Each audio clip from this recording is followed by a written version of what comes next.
Hi, good morning everyone. 미라클 모닝의 박재만 목사입니다. 오늘 열왕기하 4장의 이야기를 들려드리겠는데요. 4장은 기적의 장이라고 할 수 있습니다. 엘리사가 얼마나 영적으로 대단했는지를 보여주는 장면입니다. 먼저 엘리사를 한 여인이 찾아오는데요. 남편이 일찍 죽고 아이를 힘겹게 키우고 있던 여인입니다. 그리고 남편은 엘리사의 제자였습니다. 그래서 너무 힘드니까 찾아왔죠. 그리고 남편이 열심히 당신을 섬겼는데 결국 남편은 죽고 우리 너무 힘듭니다 라는 상황을 얘기합니다. 그때 엘리사가 그 얘기를 듣고요. 남은 게 뭐냐? 내 기름 한 병 남았습니다. 그래? 그럼 밖에 나가서 시킨 대로 그릇을 다 빌려와라 그랬어요. 그 빌려왔어요. 그런 다음에 그 기름을 부어라 그랬습니다. 빌려온 그릇에 붓다 보니까 계속해서 그릇에 기름이 채워지는 기적이 일어났습니다. 그릇이 떨어지자 기름도 떨어집니다. 그때 당시에는 기름을 돈으로 바꿀 수 있었기 때문에요. 자, 그것을 팔아서 생활을 하도록 해라 라고 했던 첫 번째 기적이고요. 또 다른 기적이 일어났는데 이번에 수넴에 살던 한 여인에 대한 이야기입니다. 평상시에 엘리사를 귀하게 봐가지고요.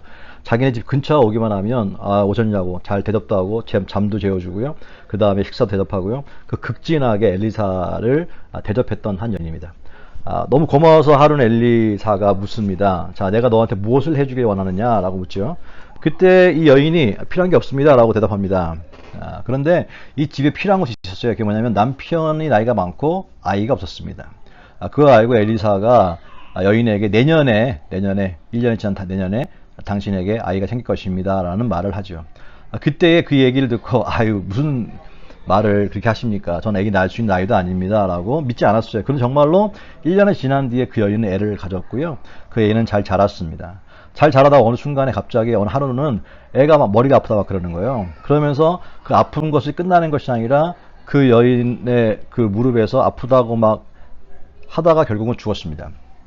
갑작스러운 아이의 죽음은 충격이었죠. 그래서 어떻게 합니까?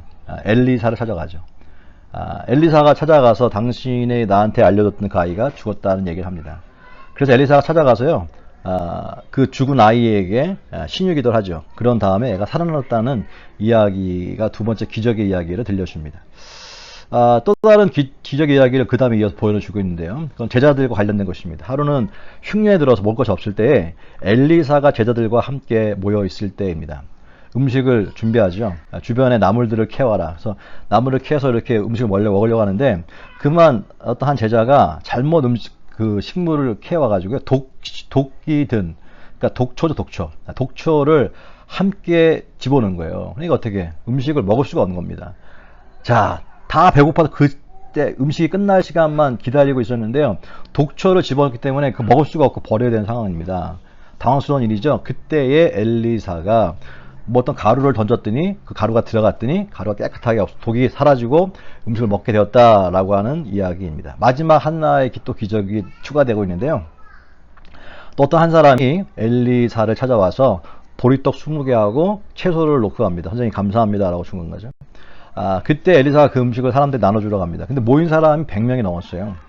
그러니까 보리떡 20개랑 채소는 몇 명밖에 못 먹는데 종들이 선생님 어떻게 이거 다 먹이려고 합니까? 나눠줘. 그랬더니 나눠주니까 정말 기적처럼 나눠줘도 또 나눠줘도 또 나눠줘도 또 나눠줘도 그대로 다 100명이 다 먹고도 남았더라 라고 얘기합니다. 이 4장에는 이 놀라운 기적들이 연속 나옵니다. 지금의 만약 이런 기적을 누가 보인다면 아마 이럴 수도 있습니다. 엘리사를 무슨 무당처럼 뭐 그런 거 하냐고 비아냥거리는 사람도 있을 수 있습니다. 여러분, 그런데 성경 보니까 44절에 여호와께서 말씀하신 대로 먹고 남았더라. 여호와께서 말씀하신 대로, 그냥 사람의 능력이 아니라 하나님 말씀하셨다고 하는 것이죠. 그리고 그 말씀대로 되어졌다고 하는 것입니다. 이 열왕기하 4장은 우리 가운데 주신 메시지가 뭔 것인가 생각해 봅니다.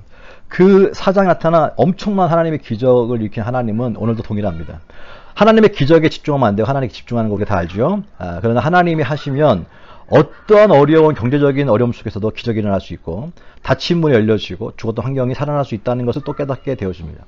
어떤 병도 하나님이 허락하시면 나을 수 있다는 것도 깨닫게 되어집니다. 아무리 주님 앞에 헌신해도 문제가 들어옵니다. 그죠? 본문에 있는 것처럼. 그러나 그 문제를 해결할 방법과 힘을 주시는 분이 하나님이심을 깨닫습니다. 오늘도 여호와의 말씀대로 내 삶에 기적이 일어나는 것을 믿으면 일어나는 것이고 믿지 않기 때문에 닫아놨기 때문에 기적이 풀어지지 않는 것을 깨닫습니다. 듣기 좋고 고상한 그런 이성적인 믿음에 만족하지 말고 야성적인 믿음으로 오늘도 기적 역사를 만들어내라 써라고 하는 그 열왕기하 4장의 도전을 받습니다. 그렇습니다. 우리들의 믿음 어디에 있습니까? 여전히 하나님 역사가 하나님은 기적을 행할 수 있습니다. 기적이 반드시 필요하지 않다고 얘기할 수 있습니다. 더 중요한 것은 예수 그리스도다 다 알죠. 그러나 그렇기에 치부하고 있던 하나님의 능력의 기적, 그것을 통하여 수많은 사람들 가운데 하나님 다가올 수 있는 접촉점을 만들 수 있는 그것을 우리는 부인하고 있지 않는지를 생각해 봅니다. 기억하십시다. 듣기 좋고 고상한 그러한 이성적인 믿음에 만족하지 말고 다시 한번 야성적인 믿음으로 오늘도 기적 역사를 쓰는 저와 여러분 될 수 있길 주님을 축복합니다. 열왕기하 4장의 도전입니다. 오늘도 감사합니다. 할렐루야.